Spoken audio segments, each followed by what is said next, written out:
Hey guys, so I am back. I got a lot of positive feedback with my last video, to the point where I was a little overwhelmed actually. I got a lot of people responding, when's your next video coming out? They could relate to me. They knew of somebody who had bipolar. I also got a lot of people that were bipolar reaching out to me through messages, through things like that, and saying, you know, I'm bipolar too, and I don't have anyone to ever talk to, and I've never met anyone. Well, that's kind of the same way I am too. I've never really met anyone, and that's why I feel like it's not talked about enough, because the statistics wise, we're huge in America and all over the world, but I feel like everywhere you go there's people that have a mental illness, and it's just not talked about. So for this video, I kind of wanted to go over some of the questions that were asked and people were wanting responses to. One of the things that I got was, if you know somebody that's bipolar, how do you help them? And it's such a question that could be, it can go many ways. So, for me personally, I feel like it depends on how hard I've crashed. If I am, you know, if my husband can tell I'm down and things like that, like I'm negative about things, nothing's really making me happy, things like that, I kind of just want to be cheered up, maybe, and not asked any questions on like what's going on. I don't want anything like that. I don't want what's wrong with you, there's so many questions that you can get, so that's just such a broad thing to ask. But when I'm really low, this is where I think most people can kind of agree with me.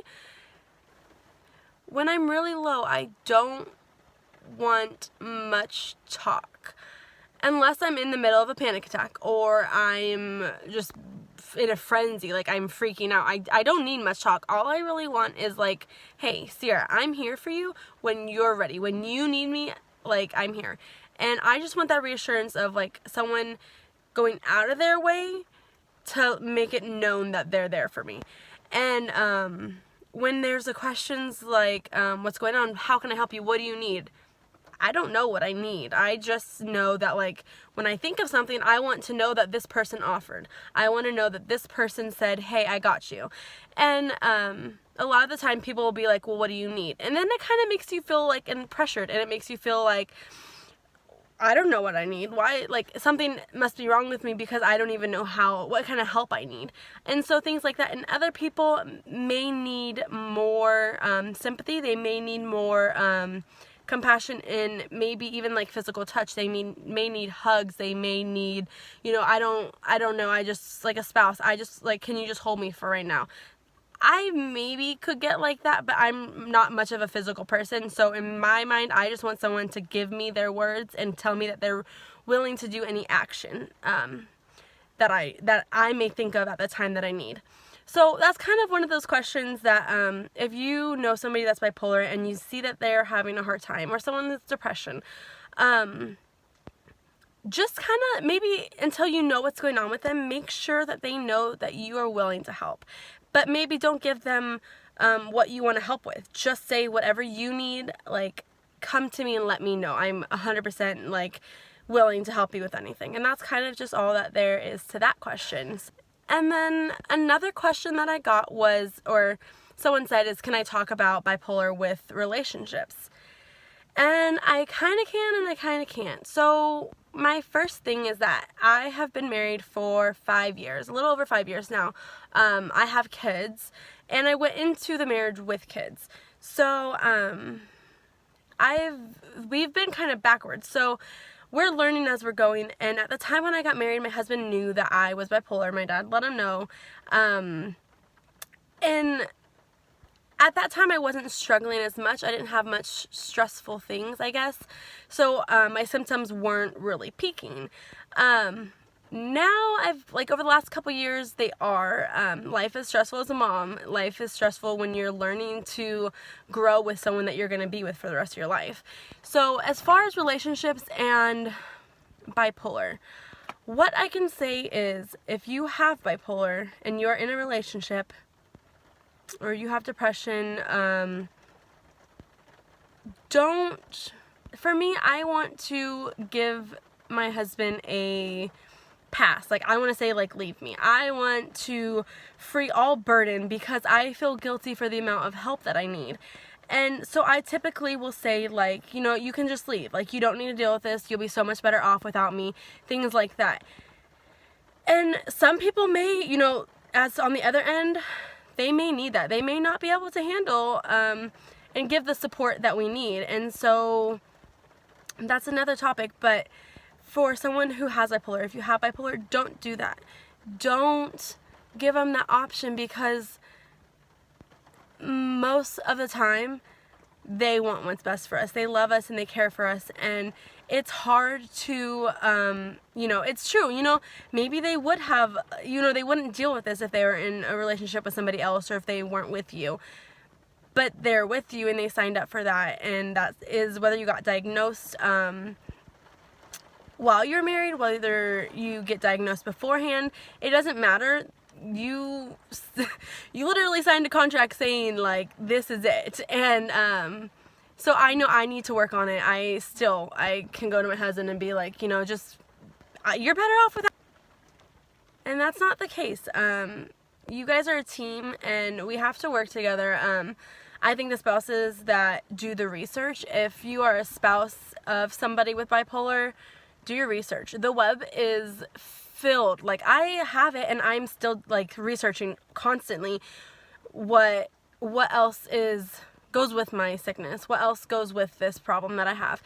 And so if you're a spouse and you want to learn more, there's books. There's a book, I think, I'm not sure who it's by, but it's just Bipolar for Spouses, and it's a really good one. It talks really good about what we need as people who are living with illness. And then it also is support system. They have bipolar family groups. You can go as a spouse, you can go as you yourself dealing with the illness.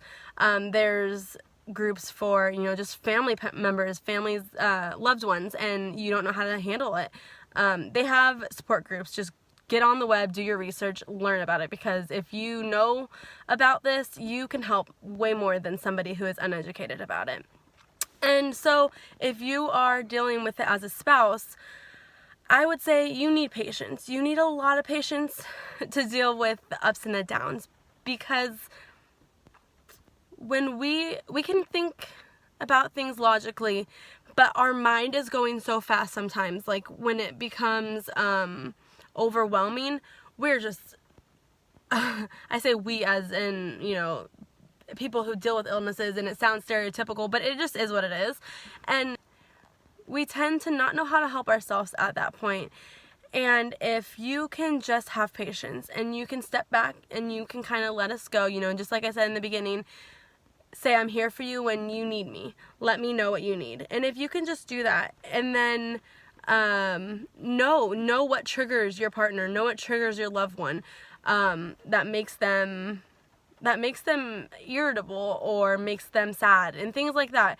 Just have patience and know what to say. And honestly, if you feed off of them, it's hard. Like, I know if my husband, if he gets worked up because I'm worked up, we're just a mess. We can't parent right. We can't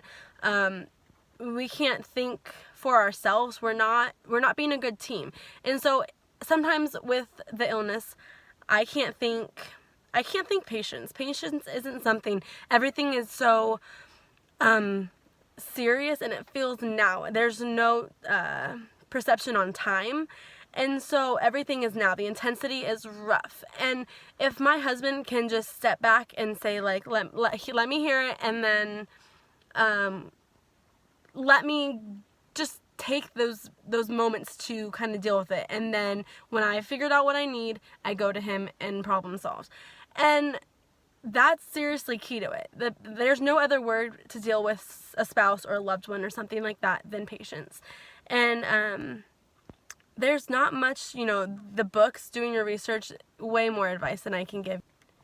Yeah, so for my next video, I will most likely be doing parenting as a person that deals with bipolar. And if you have any other questions, would like to know anything, just leave me a message or just put it in the comments, and I will hopefully include it in my next video. It's kind of hard. I've gotten a lot of feedback, but it's super exciting, and I hope you guys can stay around and watch my next ones. Thank you!